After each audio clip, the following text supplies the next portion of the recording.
Partie 1. L'être humain. Chapitre 4. Animal social.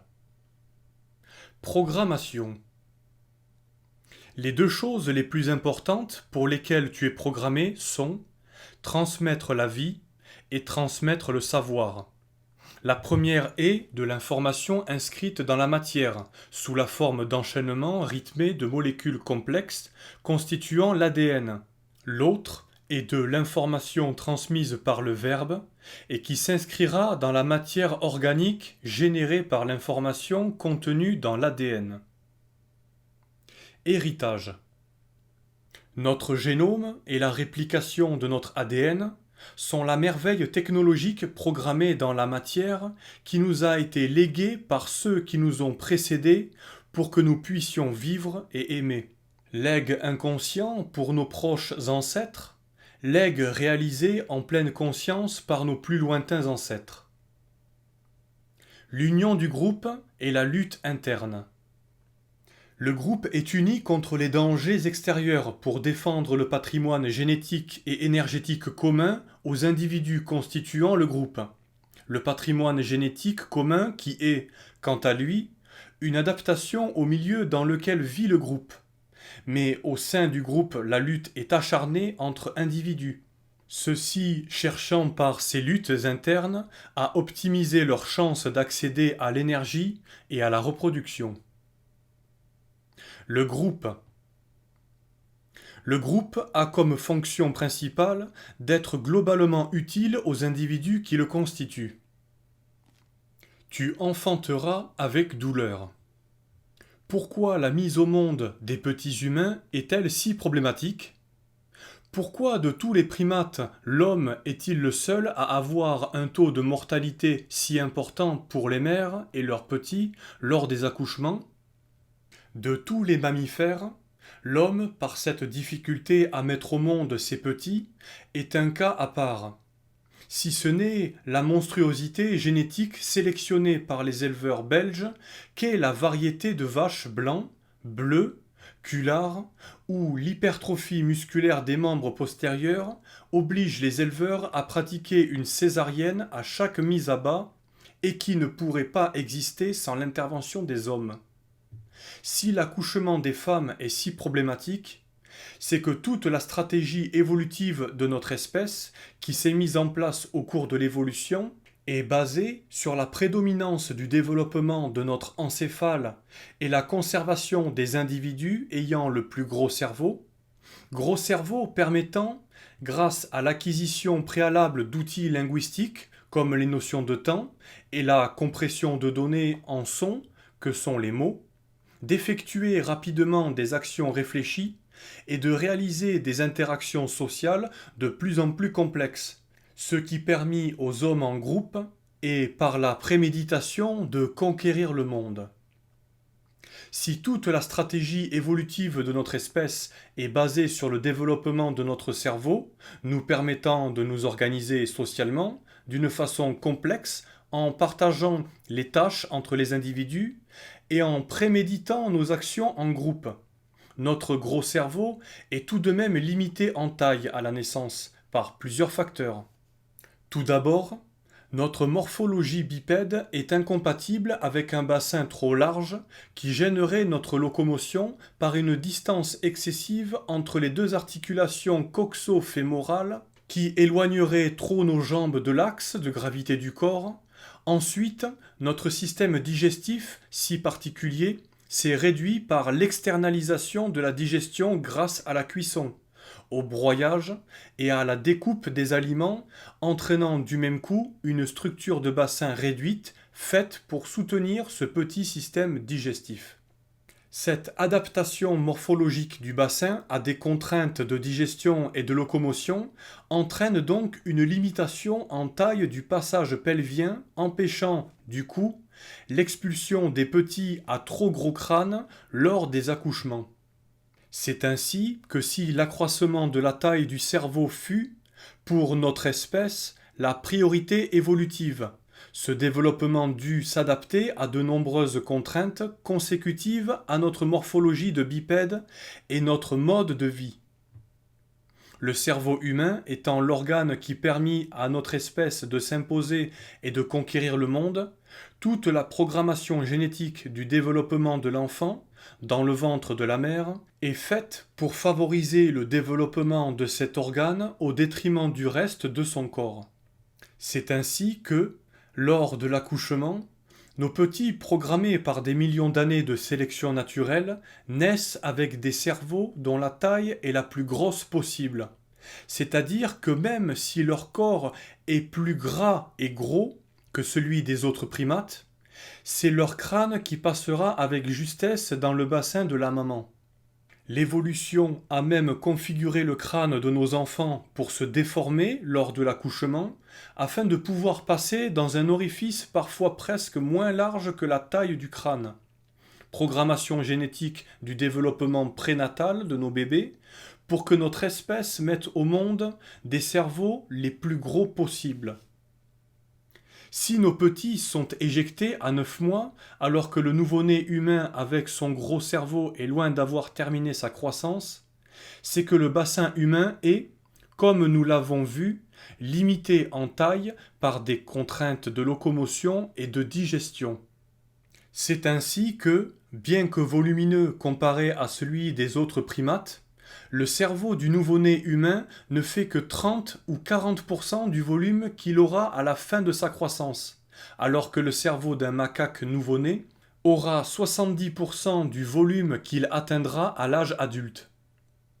Comme nous le constatons, tout est fait dans notre espèce pour favoriser la naissance de gros cerveaux.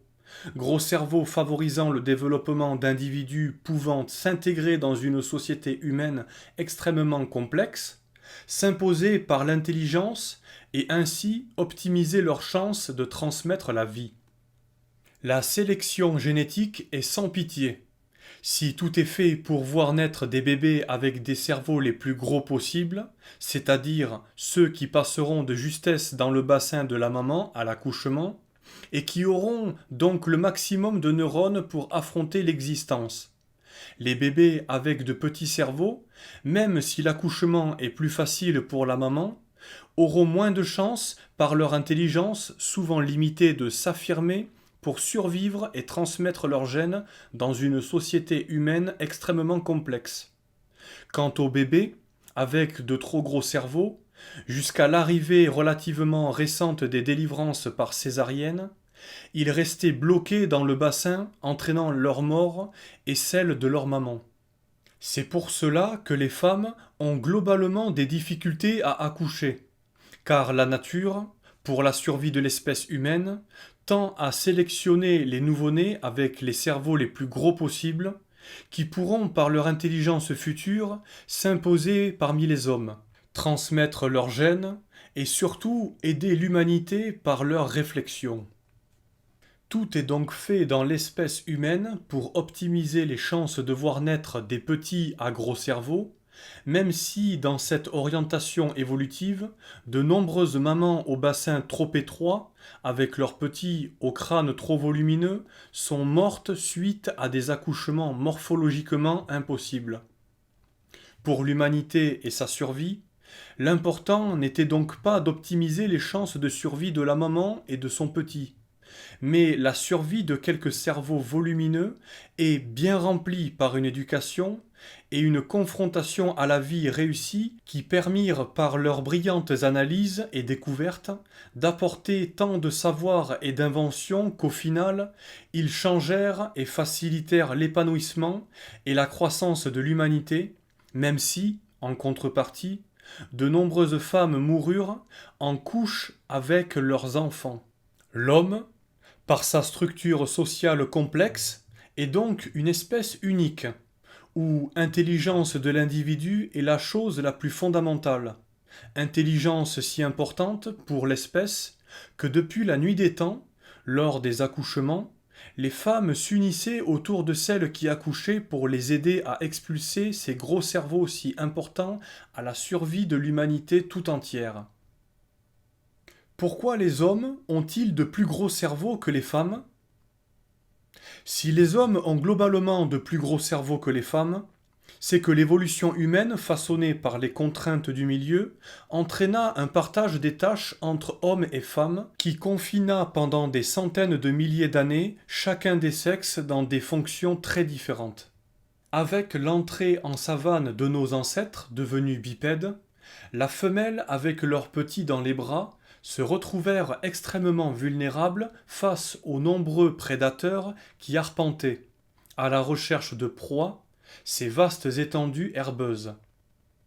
Les femelles furent donc obligées, pour échapper aux prédateurs et survivre, de ne pas s'éloigner des arbres qui leur servaient de refuge et où elles montaient rapidement avec leurs petits dans les bras à la moindre alerte et au moindre danger. Dans ces conditions, le rôle de la femme se cantonnait donc à allaiter, protéger et éduquer des petits à croissance lente, qui restaient longtemps dépendants de leur mère.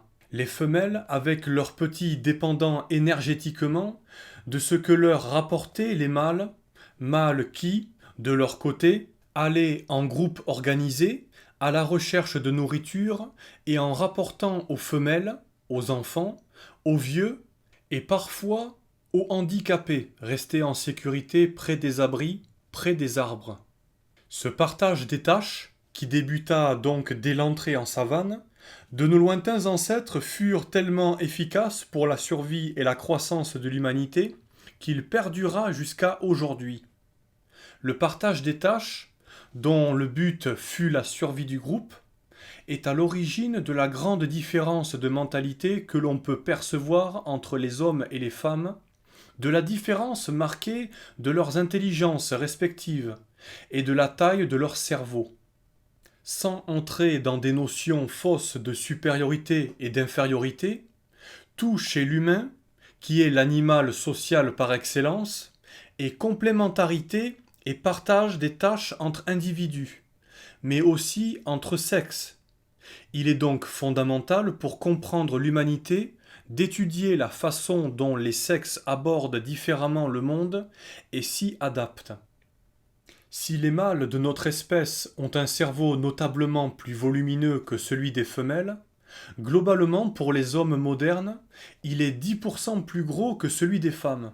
C'est que la fonction de chasseur des hommes et de collecteur d'énergie pour les femmes et les enfants les obligerait à s'interroger en groupe pour le fonctionnement du monde, afin de le maîtriser et de le conquérir pour en rapporter l'énergie. La survie de tout le groupe dépendait donc prioritairement de la capacité des mâles à analyser le monde, à s'interroger sur son fonctionnement, dans le seul but de le conquérir par l'action et d'en rapporter l'énergie. Les hommes développèrent donc de puissantes capacités cognitives, et cette mentalité profondément masculine, qui est par l'interrogation et l'analyse de rechercher à comprendre les mécanismes du monde, façon de penser typiquement masculine que l'on peut définir par la philosophie, qui n'est en réalité qu'une façon d'optimiser la quête et la conservation énergétique par l'analyse du monde en vue d'actions préméditées, de prédation ou plus rarement d'échange. Au cours de l'évolution de notre lignée, la propension à l'interrogation et à l'analyse de nos ancêtres masculins pour résoudre des problèmes d'acquisition et de conservation énergétique, favorisa la sélection des individus aux cerveaux les plus volumineux, c'est-à-dire les cerveaux ayant le plus de neurones, ce que l'on nomme la matière grise, donc potentiellement la capacité par le vécu d'emmagasiner un maximum de faits marquants dans la mémoire, et ainsi de générer un maximum de connexions entre neurones dans la matière blanche pour faciliter les raisonnements par association, afin d'analyser le milieu et d'anticiper des actions permettant par cette analyse et cette préméditation de transformer l'homme en le prédateur et le colonisateur le plus efficace que la Terre ait porté. Si les femmes n'ont pas globalement un aussi gros cerveau que les hommes, ce n'est pas qu'elles soient plus bêtes, mais c'est plutôt que par le principe d'économie énergétique régissant toute forme de vie et toutes les fonctions vitales, un cerveau qui est, par ses analyses, un grand consommateur d'énergie et d'oxygène. celui des femmes n'ayant pas, comme celui des hommes, à s'interroger sur le monde afin de le maîtriser pour en rapporter l'énergie. L'évolution n'a donc pas globalement sélectionné chez elle les cerveaux les plus volumineux, capables des réflexions les plus poussées pour résoudre les problèmes de quête et de conservation énergétique les plus complexes, alors que le cerveau des hommes est majoritairement adapté à l'interrogation et à l'analyse afin de maîtriser le monde, pour y chercher l'énergie ou pour la conserver. Celui des femmes n'a pas, globalement, fonction de s'interroger et d'analyser le monde pour résoudre des problèmes, mais a plutôt pour fonction d'apprendre par ce qu'il entend sur le monde, de ce que lui apportent les individus sur des aventures vécues, afin de restituer par le commérage toutes ces informations à la communauté pour l'informer, mais aussi d'apprendre aux enfants restant près des mères, dans la chaleur du foyer, les dangers du monde et les merveilles que celui-ci peut offrir. Cet enseignement oral, retransmis par les mères aux jeunes enfants, a aussi pour fonction de leur apprendre la morale et la valeur du bien et du mal, afin de les préparer à affronter la vie et de les socialiser pour qu'ils puissent survivre et s'épanouir dans une humanité extrêmement complexe. Ces différences d'ordre génétique entre les sexes dans le développement, la structuration et la taille du cerveau ont d'ailleurs des répercussions dans la mortalité des nourrissons.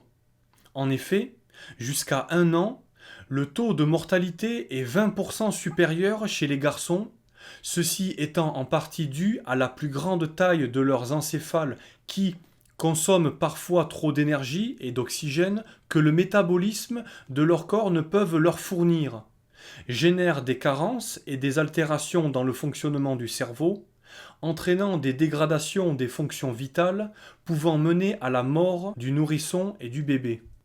En conclusion, si les hommes ont un plus gros cerveau que les femmes, c'est qu'ils sont programmés pour s'interroger sur le monde et l'analyser pour le conquérir et aller y chercher l'énergie pour eux, ainsi que pour leurs femmes et leurs enfants, fonction prédatrice demandant un grand nombre de neurones et de connexions neuronales, leur permettant d'être performants dans la conquête du monde, mais aussi de s'affirmer dans le groupe pour y survivre et transmettre la vie.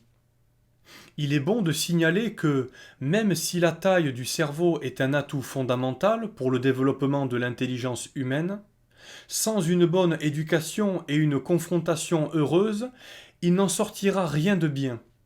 Le cerveau étant un organe extrêmement malléable, un petit cerveau intelligemment rempli par une bonne éducation ira bien plus loin dans l'analyse et la réflexion qu'un gros cerveau laissé à lui-même, sans éducation ou perverti par un milieu destructeur. L'homme, animal social. L'homme est un animal social. Il a une croissance lente pour parfaire le développement de son puissant cerveau et mémoriser de nombreuses données qui lui serviront dans ses interactions sociales extrêmement complexes. Chaque individu est spécialisé et a un rôle particulier à jouer dans le groupe. Cette stratégie de partage des tâches dans une société hyper complexe, au rôle hyper spécialisé, lui a permis de se répandre sur toute la planète et maintenant d'aller dans l'espace. Seul, l'homme est vulnérable. Il ne peut pas vivre comme un ours. Mais en groupe, c'est le plus puissant organisme évolué colonisateur. Programmation d'attachement. Nous sommes des animaux sociaux, qui ne survivent et n'avons de valeur réelle que par notre appartenance au groupe. Nous sommes donc programmés génétiquement pour nous attacher. Attachement à nos parents, à nos amis, à notre partenaire sexuel ou reproductif, à nos enfants, et si nous éprouvons un manque, voire une désocialisation, à notre chat ou à notre chien. Les animaux de compagnie. L'homme est l'animal social aux interactions entre individus les plus complexes. C'est pour cela qu'il a un besoin viscéral de se sentir utile, ce qui le motive à agir, non pas pour lui directement, mais pour les autres, pour le groupe étant le garant de la survie de l'individu, donc de lui-même et de l'humanité. S'il perd cette possibilité d'agir pour l'autre, et par là de se sentir utile, l'homme commence à ressentir un malaise existentiel, un vide affectif, qui le pousse irrémédiablement vers une détérioration mentale. C'est pour cela que de nombreux humains, depuis la nuit des temps, se sont attachés à des animaux, qui sont devenus ce que l'on nomme les animaux de compagnie. Ceux-ci permettant par l'attention et les soins qu'ils demandent de faire ressentir aux humains leur utilité tout en protégeant leur système nerveux de la dégradation. Fratrie.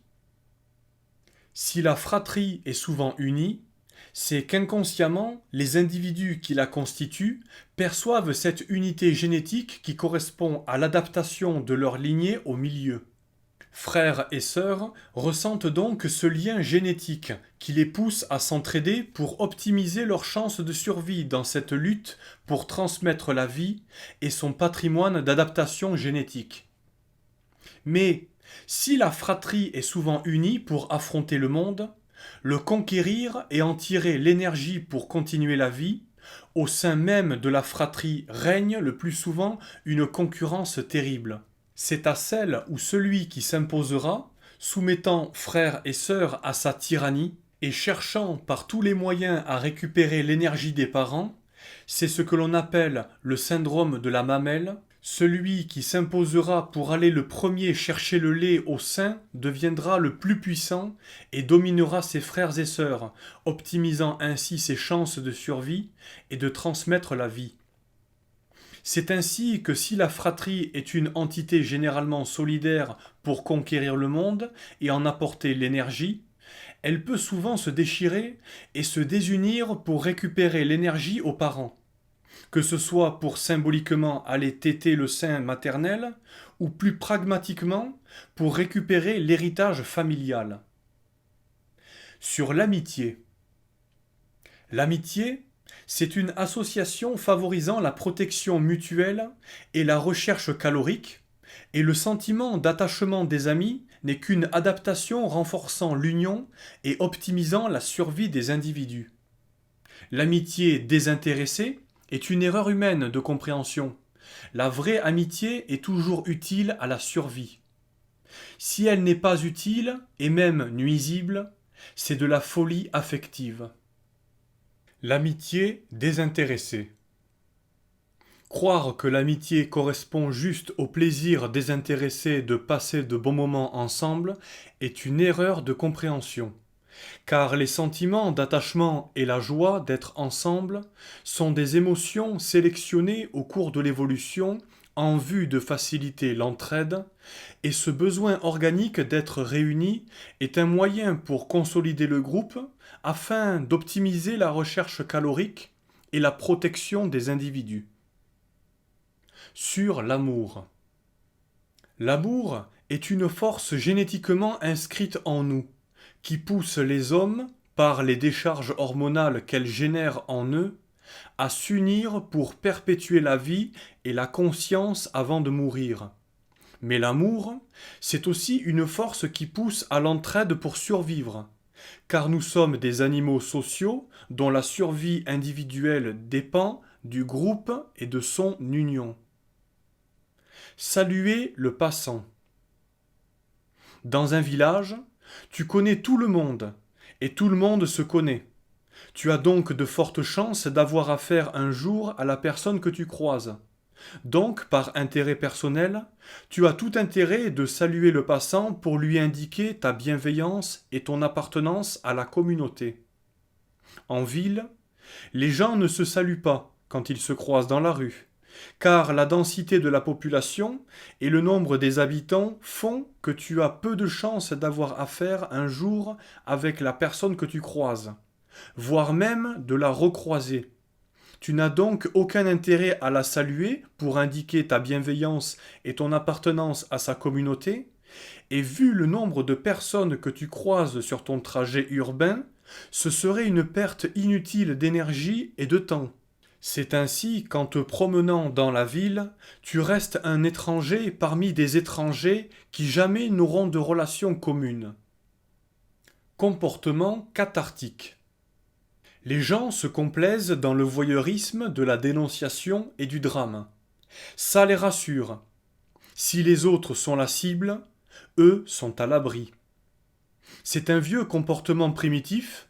Si l'autre se fait bouffer par le prédateur, tu peux enfin te reposer, car tu n'es plus une cible potentielle. Comportement cartatique, peur sans risque et voyeurisme de la souffrance. Les hommes si évolués et civilisés soient-ils, bien que fuyant viscéralement la souffrance, ont le plus souvent une addiction pour la recherche de la peur et le voyeurisme de la souffrance des autres. Toute une industrie cinématographique occidentale s'est d'ailleurs bâtie autour de cette addiction. Et les films d'horreur où des adolescents innocents et insouciants se font tuer de façon atroce par des dingues ou des monstres permettent à cette industrie de récupérer beaucoup d'argent sur ces comportements.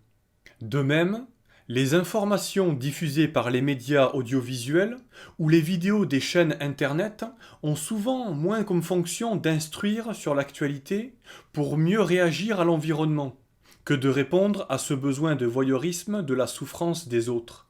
Si étranges et malsains que puissent paraître ces comportements, s'ils se sont conservés dans nos sociétés humaines, c'est qu'ils doivent obligatoirement avoir une fonction positive.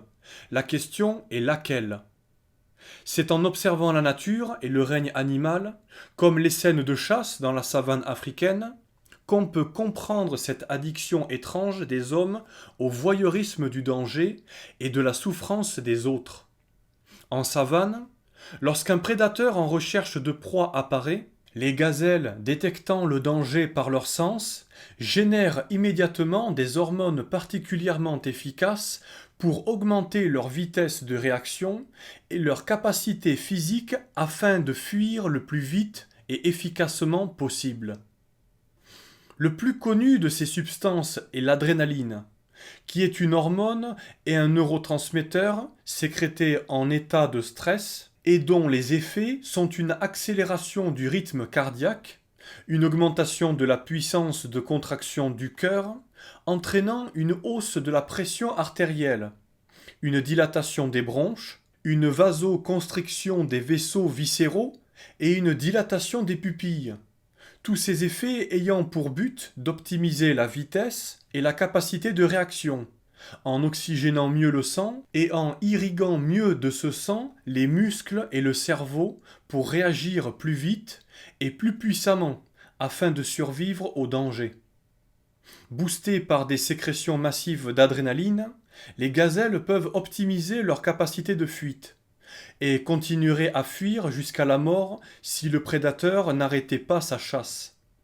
Comme toute chasse se termine toujours, soit par l'échec du prédateur dans sa quête, soit par sa tentative réussie, la saisie et la mise à mort d'une proie, l'arrêt de la chasse devient l'indicateur pour les proies de cesser leur fuite épuisante.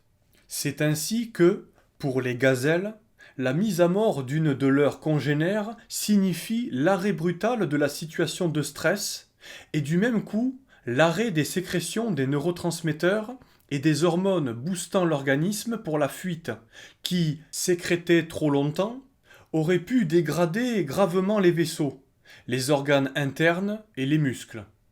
Une de leurs congénères morte, les gazelles peuvent enfin récupérer de leur stress et de leur fuite traumatisante. Et c'est là qu'en réaction, leur organisme se met à sécréter des calmants et des relaxants, nommés endorphines, dont les effets peuvent rappeler celui de l'opium. Ces substances ont une capacité analgésique tout en procurant une sensation de bien-être, favorisant la récupération. C'est curieusement l'effet de ces substances sécrétées après un stress que les hommes recherchent en allant au cinéma, voir des films d'horreur, en suivant des séries télé terrifiantes, ou en suivant avec un voyeurisme obsessionnel les informations. C'est donc l'effet de ces substances que les hommes recherchent inconsciemment dans leur recherche inavouée et leur voyeurisme de la souffrance. Et quand un jeune couple va au cinéma se faire peur en regardant un film d'horreur, c'est une façon de profiter sans danger d'un stress léger pour, dans une peur sans risque, profiter à fond des effets des endorphines post-stress qui génèrent un sentiment de bien-être, de sécurité et d'euphorie.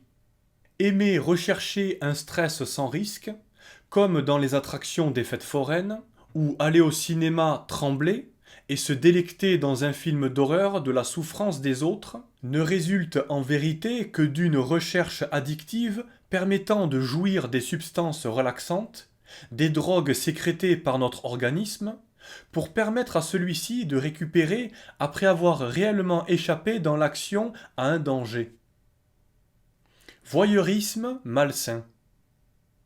Si les hommes aiment se complaire à regarder et argumenter sur des informations négatives plutôt que de se concentrer sur l'effet positif, c'est pour mémoriser des événements dangereux à éviter, mais aussi, physiologiquement, pour se créer des émotions sans réel risque, et ainsi profiter des endorphines post-énervement qui leur procureront un sentiment de relaxation et de sécurité. Tout cela est très humain, mais un peu malsain. Qui se connaît maîtrise son animalité et devient un homme libre. Sur la jalousie. La jalousie est une constante dans le comportement humain. Si elle est très dure à supporter de la part de ceux qui la subissent, elle n'en demeure pas moins une souffrance pour celui qui ne peut maîtriser cette pulsion animale. La jalousie est avant tout une pulsion de survie. Vouloir ce que l'autre a, ou vouloir posséder les êtres et les choses d'une façon exclusive. Cette pulsion animale s'est conservée en l'homme, ancrée au cœur de son génome, car elle fait partie des pulsions pouvant favoriser la survie de l'individu. La jalousie est en vérité une pulsion de prédation calorique. Vouloir ce que possède l'autre, son énergie, ses alliances protectrices telles que les amis, ce besoin d'exclusivité, qui est en fin de compte un besoin de s'accaparer la protection et l'énergie au détriment des autres, favorisant ainsi sa survie. La jalousie peut être énergétique. Vouloir ce que possède l'autre, comme sexuelle et amoureuse, cette pulsion convulsive de possession. Vouloir celui ou celle qui est avec l'autre, ou vouloir l'exclusivité de l'affection et de l'amour de l'autre est, à la base, une pulsion inconsciente de protection. Pour une femme, surveiller son homme qui est source d'énergie et de protection, et pour un homme, surveiller et posséder sa femme qui est son seul moyen de transmettre ses gènes. La jalousie touche parfois le cœur même de la famille, touche la fratrie. Et il est fréquent que la jalousie entre frères et sœurs soit plus forte que les liens d'entraide. C'est le syndrome de la mamelle. Vouloir téter avant les autres, vouloir l'exclusivité du lait et de la protection maternelle, pulsion d'accumulation calorique et de recherche de conservation énergétique qui s'avère parfois efficace pour la survie de l'individu, lui permettant de meilleures chances de survie en affaiblissant frères et sœurs. Et ces pulsions animales peuvent se déchaîner dans nos sociétés humaines comme des partages d'héritage et générer les drames les plus sordides. La jalousie est donc à considérer comme une pulsion animale de conservation qui fut fondamentale à la survie des individus, mais qui peut s'avérer négative en brisant les liens d'entraide du groupe, affaiblissant celui-ci, rendant les hommes plus vulnérables, le groupe étant le garant de la survie de l'individu, et entraînant parfois l'évincement d'un groupe humain par un autre dont les liens d'entraide auront été conservés plus résistants par une morale et des lois plus strictes contrôlant ces pulsions animales destructrices. La jalousie est en nous. La jalousie est une programmation génétique de survie. C'est l'envie générée par l'autre de prendre et de posséder ce qu'il a, toujours en rapport avec ce que nous considérons inconsciemment être sur nous un avantage que l'autre possède dans l'accumulation ou la récupération énergétique, ou dans la possibilité reproductive. La jalousie est donc à la base un sentiment déclencheur fait pour éliminer un concurrent énergétique ou sexuel afin d'optimiser nos chances de survie. L'exubérance de la victoire. Quand l'homme victorieux se redresse, poitrine gonflée, bras en l'air, et de tout son corps dressé vers le ciel crie sa victoire. Ce n'est pas un comportement d'ordre culturel acquis par mimétisme pour indiquer sa joie et la transmettre à ceux qui le regardent, mais en fait, un automatisme comportemental inscrit au plus profond de son génome. L'humanité doit sa réussite dans la colonisation de toute la planète à une organisation sociale basée sur le partage des tâches associées à un ordre hiérarchique entre individus d'une extrême rigueur. Cet ordre hiérarchique s'établissait depuis la nuit des temps chez les mâles par des affrontements physiques. Lors de ces combats entre mâles, pour le pouvoir et les femelles, les vainqueurs de ces joutes adoptaient une attitude redressée et bruyante, pour inconsciemment se faire voir et entendre par un maximum d'individus du groupe, afin d'affirmer leur suprématie, pour se faire craindre et obéir, et éviter par la suite d'éventuelles confrontations épuisantes et risquées, avec d'autres mâles n'ayant pas assisté à leur victoire. Confrontation nuisible au groupe en affaiblissant excessivement les protagonistes de ces luttes de pouvoir qui auraient été moins efficaces pour défendre le groupe contre ces dangers extérieurs. C'est ainsi que ce comportement exubérant s'est transmis chez les hommes de génération en génération afin d'économiser l'énergie et la santé des vainqueurs pour que ceux-ci puissent défendre et diriger le groupe, mais aussi transmettre plus aisément leurs caractéristiques vigoureuses, les femmes préférant s'offrir aux vainqueurs, source de protection et d'apport énergétique. Règle martiale. Il y a une règle primitive dans le combat. Il faut toujours provoquer un plus faible, car provoquer un plus fort, c'est soit de la bêtise, soit une erreur de jugement. Dans tous les cas, l'individu qui provoque un autre individu et qui gagne a toujours provoqué un plus faible. La supériorité du vainqueur dépend d'une multitude de facteurs. Cette supériorité correspond à une situation spatiale et temporelle qui lui fut favorable et qui ne garantit en rien la conservation de cette supériorité dans le temps. Reconnaissance. Tout homme a besoin de se sentir important, de se sentir reconnu par le groupe, et cela le pousse à l'action, la bonne ou la mauvaise. Agir pour être reconnu, bien travailler à l'école pour être aimé de ses parents, ou piquer sa crise de nerfs pour attirer le regard de sa maman. Essayer de s'affirmer professionnellement par le travail utile au groupe et apprécié par celui-ci, ou écraser sans pitié la concurrence pour s'imposer cruellement devant le groupe. Qu'importe si ses actions sont morales ou immorales, l'homme agit avant tout pour être reconnu. Car la reconnaissance par le groupe est pour l'homme primordiale à sa survie. L'homme étant un animal social évoluant dans une société complexe basée sur le partage des tâches, il ne peut survivre seul. Et son avenir et sa possibilité de se reproduire dépendent donc de sa bonne intégration au groupe, découlant de sa reconnaissance par celui-ci. C'est pour cela que l'homme, génétiquement marqué par cette programmation qui le pousse à chercher la reconnaissance, est prêt à tous les sacrifices et toutes les vilainies pour l'obtenir. Que leurs actions soient bonnes ou mauvaises, bien des hommes ne les font que pour être reconnus. Ainsi, l'acteur feignant d'être sympathique et de bonne humeur ne recherche bien souvent que la reconnaissance de ceux qui l'admirent et le font vivre. Comme le politique feignant l'altruisme, le désintéressement et le sacrifice ne recherchent bien souvent que la reconnaissance par le groupe afin de pouvoir continuer à vivre sur celui-ci. Qu'est-ce qu'un ennemi ? Un ennemi est une concurrence énergétique ou sexuelle, voire les deux. Mais parfois, un ennemi ne veut juste que ta perte, sans qu'il ne soit question de concurrence énergétique ou sexuelle.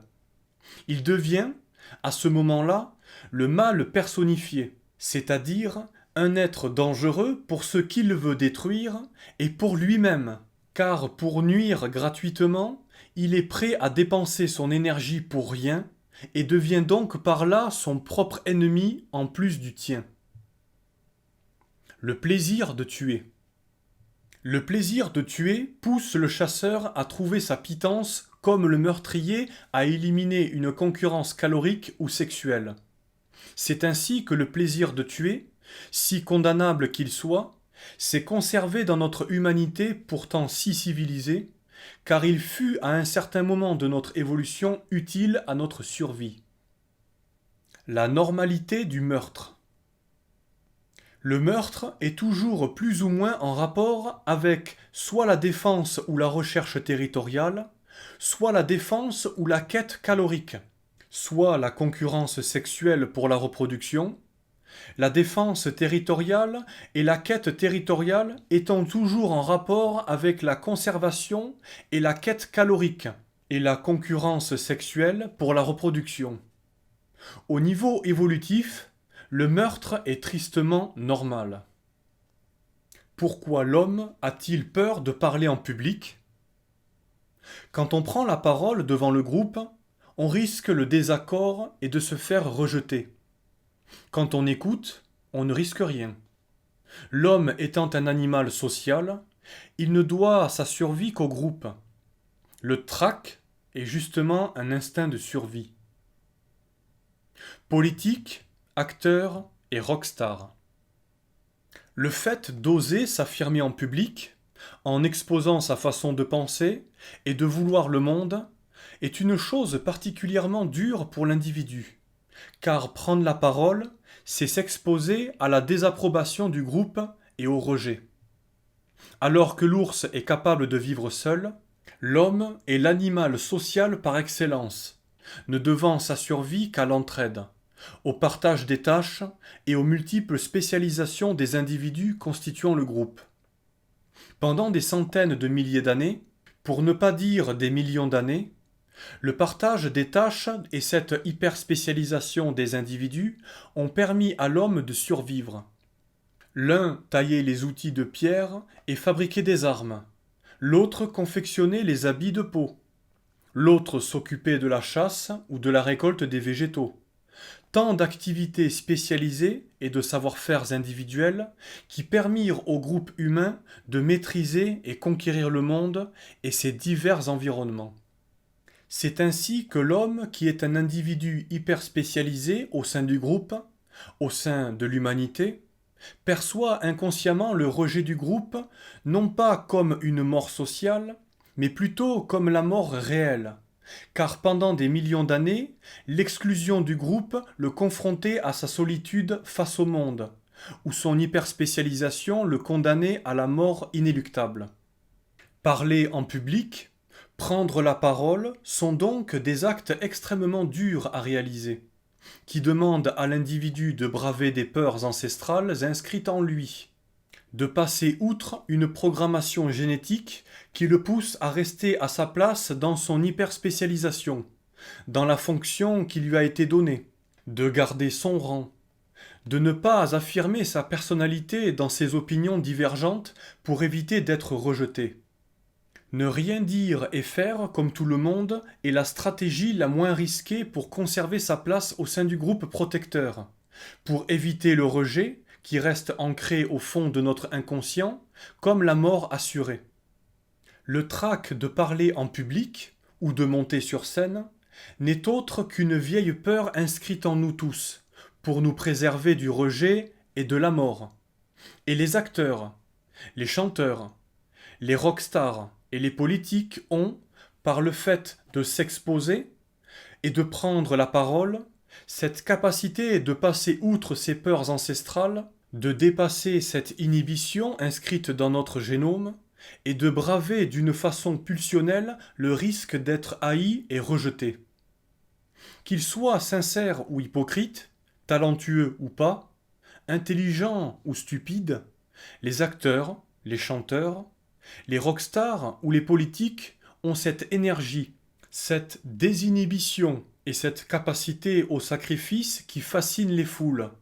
Ils ont de l'énergie, le feu divin qui leur permet de passer par-delà notre programmation génétique et de baver la soumission au groupe en s'affirmant en tant qu'individus différents. Ils fascinent car ils ont ce que bien des hommes rêveraient d'avoir, cette capacité à l'action, cette capacité à braver les risques d'être haï et rejeté, cette énergie qui permet de conquérir le pouvoir et ainsi de décupler ses chances de transmettre la vie. Prendre la parole, s'exprimer en public est donc inconsciemment un saut dans le vide qui ouvre deux possibilités: la mort par le rejet social ou l'approbation et l'optimisation de ses chances de transmettre la vie. Vie de star. Les acteurs et les interprètes sont à la base des exhibitionnistes pathologiques qui recherchent d'une façon obsessionnelle l'attention et le regard des autres. Quand ils l'ont, ils n'ont plus rien à rechercher.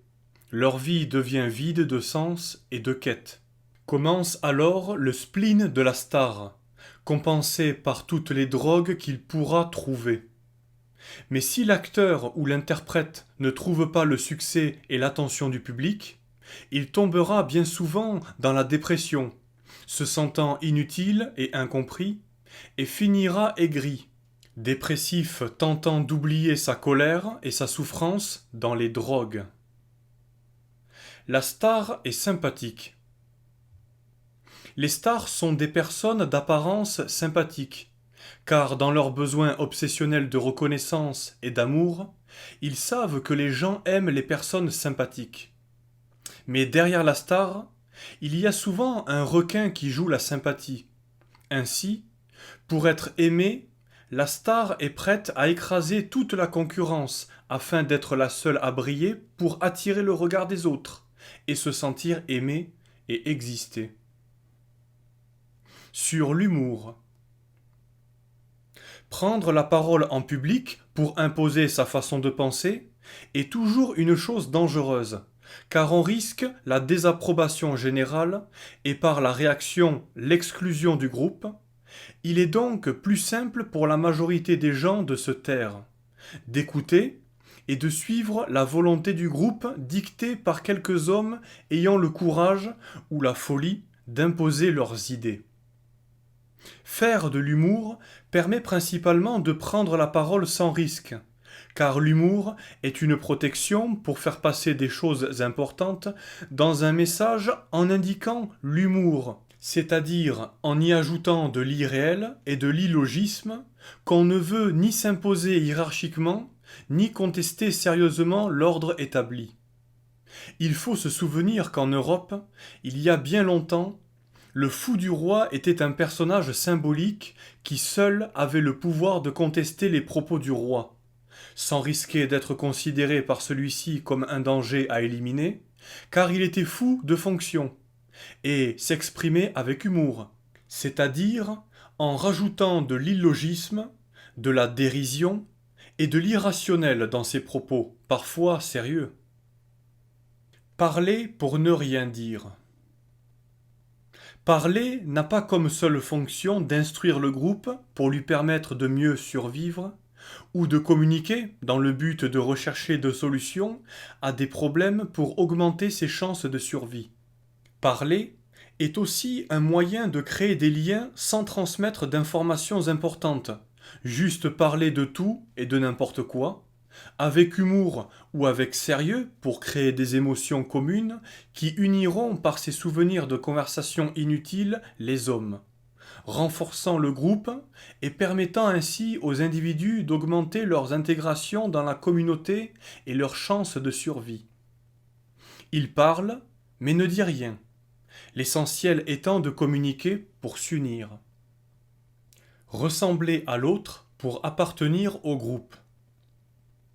L'homme doit ressembler à l'autre pour appartenir au groupe et avoir une vie sociale.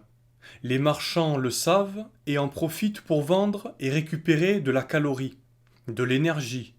Sur ce besoin de conformité qui t'intègre au groupe ou à la société, d'où cette mode toujours changeante. Payer pour être accepté. Conformisme. Les jeunes s'habillent en jeunes, c'est-à-dire avec l'uniforme des jeunes pour montrer qu'ils appartiennent au groupe des jeunes.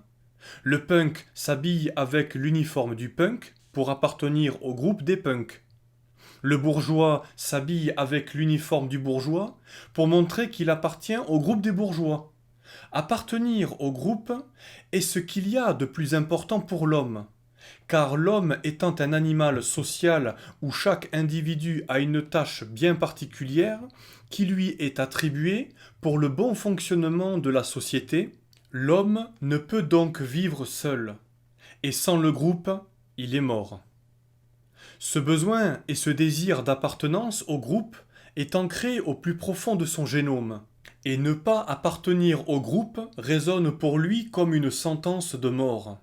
L'homme est donc prêt à tout pour appartenir au groupe, se conformer à toutes les pensées et suivre toutes les modes. Les marchands et les politiques le savent bien. Les uns leur vendent les signes d'appartenance au groupe, c'est la mode.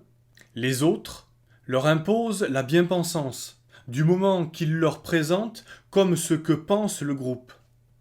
L'homme s'habillera et pensera comme on lui dit, en vérité, pas pour être à la mode, ni pour la valeur morale des idées, mais pour appartenir au groupe sans lequel il n'est rien. S'unir contre, pour la survie du groupe. Entretenir un ressentiment contre quelque chose est un système pour unir une communauté humaine contre quelque chose, pour la rendre plus solidaire et résistante par rapport aux autres peuples, dans un but de conservation calorique et génétique. Il est plus facile d'unir un groupe humain contre quelque chose pour quelque chose. C'est génétiquement inscrit en nous. S'unir contre le danger pour la préservation de l'espèce, même si la manipulation existe pour maintenir la cohésion du groupe contre un danger imaginaire. Dans tous les cas, l'histoire de l'humanité, ce n'est que ça. S'unir contre le communisme, le bolchevisme, le capitalisme, les juifs, l'axe du mal, les musulmans, etc. Il y a de très forts liants pour les peuples qui leur permettent de se maintenir dans le temps, dans une certaine homogénéité génétique. Ces principaux liants sont la religion, les langues, l'histoire mythifiée, l'appartenance territoriale tribale ou l'appartenance raciale, le nationalisme, la haine de l'autre et le culte du souvenir de la souffrance. Nous avons souffert. Unissons-nous, nous, les survivants, pour que cela ne se reproduise plus. L'union pour la conservation du groupe dans un but énergétique, prendre et conserver la calorie pour rester en vie et la transmettre. Transmettre notre patrimoine génétique. La culture n'est qu'une émanation de la biologie, mais le savoir nous élève auprès de Dieu. Animalité. Comprendre son animalité permet de la maîtriser, mais permet surtout de pardonner aux hommes et à soi-même. Dieu est miséricordieux, l'homme doit l'être aussi s'il veut se conformer à l'image de son Créateur pour réaliser l'union divine. Nous naissons tous innocents. Nous naissons tous innocents avec des qualités et des défauts de fabrication. Mais c'est la vie et ses aléas qui nous rendent bons ou mauvais. Nos choix réellement personnels sont très limités, et en fin de compte, nos actes sont-ils vraiment sous notre contrôle? Comme disait le sage, tu crois diriger tes pensées, mais elles surgissent sans que tu puisses les contrôler. Avoir conscience de ça, c'est déjà énorme, et cela rend humble. Miséricorde. Quand je vois un homme, qu'il soit un clochard ou mon ennemi, je n'oublie jamais qu'une maman l'a pris dans ses bras, et que ce fut un petit bébé. C'est la vie qui fait tomber les hommes ou les rend méchants. Nous avons tous été innocents. C'est la vie qui rend les hommes méchants. Nous devons œuvrer pour le bien, sans haine, et fermement, sans oublier que nos ennemis du moment ont été de petits bébés innocents dans les bras de leur maman. Le bien étant ce qui unit le groupe étant le garant de la survie de l'individu. Accepter son animalité, c'est pouvoir la maîtriser. Un homme acceptant et comprenant son animalité éviterait toutes les situations pouvant lui faire perdre son libre arbitre, et donc sa réflexion, le faisant retomber dans un comportement programmé, non maîtrisé, un comportement animal. Avec des hommes de ce type, le monde serait en paix. Ce qui est bon pour le groupe. Le bien, c'est ce qui est bon pour le groupe, car le groupe est le garant de la survie de l'individu. Se faire du bien n'est pas le bien, car il peut se faire au détriment du groupe, donc, à plus ou moins long terme, au détriment de soi-même et de sa descendance. Préférence dans l'aide. La préférence dans l'aide doit s'exercer d'une façon ordonnée pour le bon fonctionnement du monde et notre survie. La préférence doit être prioritairement génétique, donc s'exercer bien sûr à toi-même, mais surtout à ta descendance, car elle porte la mémoire génétique de ta lignée et toutes les caractéristiques qui l'ont fait survivre dans le milieu où tu es censé vivre. Ensuite, la préférence à l'aide doit être culturelle, car le groupe dans lequel tu vis et avec lequel tu partages des rites, des coutumes et des habitudes porte souvent une partie du même patrimoine génétique que toi, c'est-à-dire normalement la génétique la plus adaptée au milieu dans lequel tu vis et où ta descendance vivra. Et ce groupe dans lequel tu vis et dont les individus se ressemblent est le garant de ta survie. Car l'homme étant l'animal social par excellence, il ne survit pas seul. Quand ces deux priorités d'aide sont accomplies, il est temps de s'occuper du reste du monde, et de tout faire pour venir en aide à l'autre, qui, même si différent, n'en reste pas moins un frère humain en conscience. Il y a un ordre divin à respecter, ne pas le respecter est un blasphème, et nous ne servons Dieu qu'en servant les hommes, c'est-à-dire en les aidant. En espérant qu'un jour le règne de l'échange remplace celui de la prédation sur son frère humain. Conseil aux solitaires. Pratique des activités sociales et intéresse-toi à des choses même futiles, pas pour les choses en elles-mêmes, mais pour communiquer sur des intérêts communs. L'important est la relation à l'autre, car elle génère l'amour et la continuité de la conscience dans la vie. Sur le bonheur. Le bonheur, ce sont ces instants merveilleux où nous ne faisons qu'un avec le monde. Quand je vois jouer mon fils dans l'eau d'un lac berlinois, quand je courais avec mon chien dans les vagues de l'océan Atlantique, quand je mangeais avec mon ami du jambon serrano le soir sur une terrasse du sud de l'Espagne, quand je prends ma vieille maman dans les bras, ces moments merveilleux, c'est ça le paradis, et nous nous en apercevons souvent trop tard. Merci mon Dieu pour tous ces instants. Sur la relation à l'autre. L'important, ce n'est pas d'essayer de plaire, mais d'être soi-même avec amour. Longévité humaine.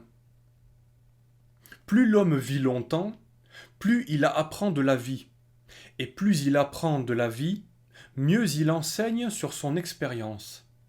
Au cours de l'évolution humaine, les hommes vivaient le plus longtemps en bonne santé, donc générant des petits, également vigoureux, furent sélectionnés. Ces particularités de longévité et de vitalité permettaient d'accumuler plus d'informations issues du vécu et les retransmettre aux générations suivantes, ce qui augmenta encore la capacité de survie de l'humanité. Transmission d'informations. Si l'évolution sociale et génétique humaine a favorisé la sélection d'individus avec une longévité importante et leur protection quand ils vieillissent par les plus jeunes et plus vigoureux, c'est que le cerveau des vieux, rempli d'expérience et de savoir, est fondamental pour remplir de savoir le gros cerveau vide d'expérience et de savoir des jeunes. Vieillissement visible. Le vieillissement visible chez l'homme, comme le poil blanc et rêche, permet de reconnaître le savoir et l'expérience que le vieux recèle. Les poils blancs des vieux. Avec l'âge, nos poils blanchissent. Ce phénomène biologique de dégénérescence a de nombreux avantages évolutifs. Il permet d'indiquer dans nos relations sociales la fragilité physique et l'infertilité. Mais aussi, chose fondamentale, le savoir accumulé par le vécu. On évite donc d'une façon inconsciente et culturelle de rechercher les vieux blanchis pour des fonctions qu'ils ne peuvent plus tenir tout en les recherchant prioritairement pour d'autres, comme l'enseignement de la connaissance qu'ils ont accumulée, ce qui génère un gain de temps et d'énergie fondamentale au bon fonctionnement du groupe. Le vieil homme à grosse tête. La longévité humaine est directement en rapport avec l'apparition du langage complexe et la capacité de stocker des concepts en mots, permettant d'augmenter la capacité de mémorisation et surtout de rendre cette mémoire rapidement accessible. Cette mémoire humaine, constituant une réserve d'enseignement, transmissible de génération en génération, c'est à partir de la complexification du langage que l'accroissement de la longévité est devenu un avantage évolutif pour l'espèce, en permettant de conserver dans les vieux individus le savoir de la lignée et ainsi d'éviter aux plus jeunes de commettre de fatales erreurs. Le vieil homme devint alors une précieuse bibliothèque vivante. C'est avec l'apparition des notions de temps et de la compression de concepts en mots que l'évolution humaine favorisa les mutations activant la prolifération neuronale pour stocker plus de mémoire et, en conséquence, les mutations augmentant la longévité du sage. Bien utile, c'est ainsi que débuta l'ère du vieil homme à grosse tête. Proverbe africain. Un vieux qui meurt, c'est une bibliothèque qui brûle. Comprendre l'épigénétique. Certains gènes sont activés en fonction du stress généré par la confrontation au milieu. Pour s'adapter à ce milieu, c'est ce que l'on appelle l'épigénétique. Nous avons donc un réservoir d'adaptation stocké dans notre génome et prêt à être activé en cas de besoin. Mais attention, moins ces gènes sont réactivés, plus ils ont de chances de disparaître au bout de plusieurs générations, par souci d'économie d'énergie, la nature ne conservant que ce qui est utile. En résumé, moins le gène est réactivé, plus il a de chances de disparaître, pour laisser la place à d'autres mutations aléatoires potentiellement plus efficaces. Le monde est énergie et recherche d'équilibre. La souffrance renforce. Les hommes n'apprennent le plus souvent que de la souffrance et du malheur.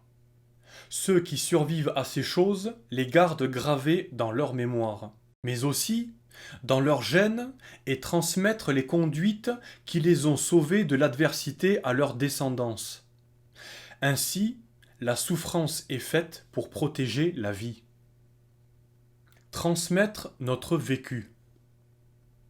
On apprend plus intensément de la souffrance et du malheur, car on y a réchappé par des comportements salvateurs qui, sous l'influence des hormones du stress, marqueront irrémédiablement notre génome transmis à notre descendance.